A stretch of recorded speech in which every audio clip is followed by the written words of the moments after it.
శ్రావణ మాసంలో ప్రతి మంగళవారం సుమంగళితనం మంగళగౌరి వ్రతాన్ని ఆచరిస్తారు. అయితే ఈ మంగళగౌరి వ్రతాన్ని ఎవరు ఆచరించాలి, ఈ ఎన్ని రోజులు చేయాలి, పూజా విధానం ఎలా ఉంటుందనేది మనము ఈ వీడియో ద్వారా తెలుసుకుందాము. శ్రావణ మంగళ గౌరి వ్రతం ముఖ్యంగా కొత్తగా పెళ్ళైన అమ్మాయిలు సుమంగళితనం కోసం ఆ సర్వమంగళాదేవి అయినటువంటి పార్వతీదేవిని ప్రార్థిస్తూ చేసే నోము.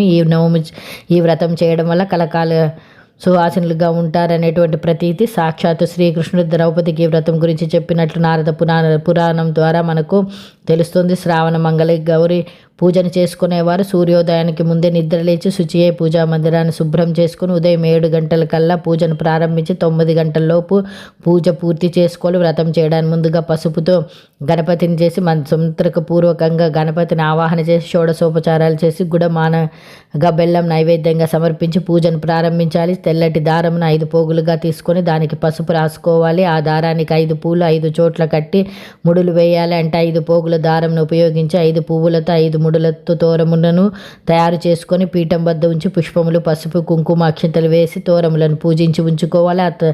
ఈ విధంగా తోరం తయారు చేసుకున్న అనంతరం మంగళ గౌరీదేవి పూజను మొదలు పెట్టాలి. ఇలా తోరాన్ని తయారు చేసుకున్న తర్వాత పార్వతీ విగ్రహానికి చిత్రపటాన్ని కానీ ఆనవాయితీని బట్టి పసుపు కుంకుమలతో అలంకరించిన పీటపై ఉంచాలి. అమ్మవారికి గంధం కుంకుమ పెట్టి పువ్వులతో అలంకరించాలి. ఆ తర్వాత ఆచమనం చేసి సంకల్పం చేసుకొని పూజను ప్రారంభించాలి. ఇప్పుడు ఆ అమ్మవారిని మంత్రపూర్వకంగా ఆవాహనం చేసి సకల షోడశోపచారాలు చేయాలి. అమ్మవారి ఎదుట ధూప దీపాలు వెలిగించాలి. ముదంగా అదంగ పూజ చేసి ఆ తర్వాత అష్టోత్తర శతనామాలతో అమ్మవారిని పుష్పాక్షతలు పూజించాలి. పూజ పూర్తయిన తర్వాత కొబ్బరికాయ కొట్టి నానబెట్టిన శనగలు పరమాన్నం పులగం వంటి నైవేద్యాలు పెట్టి చివరిగా కర్పూర నీరాజనం ఇవ్వాలి.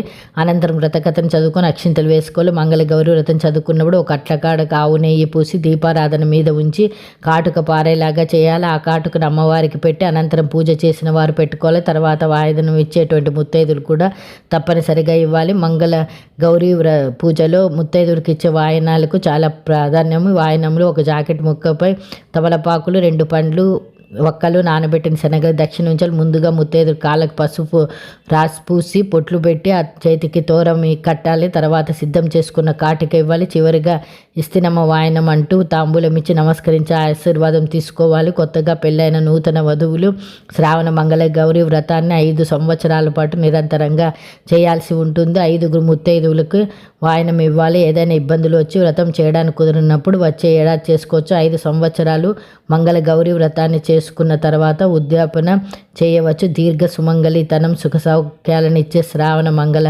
గౌరీ వ్రతాన్ని ప్రతి ఒక్కరూ ఆచరించండి. ఈ వీడియో నచ్చితే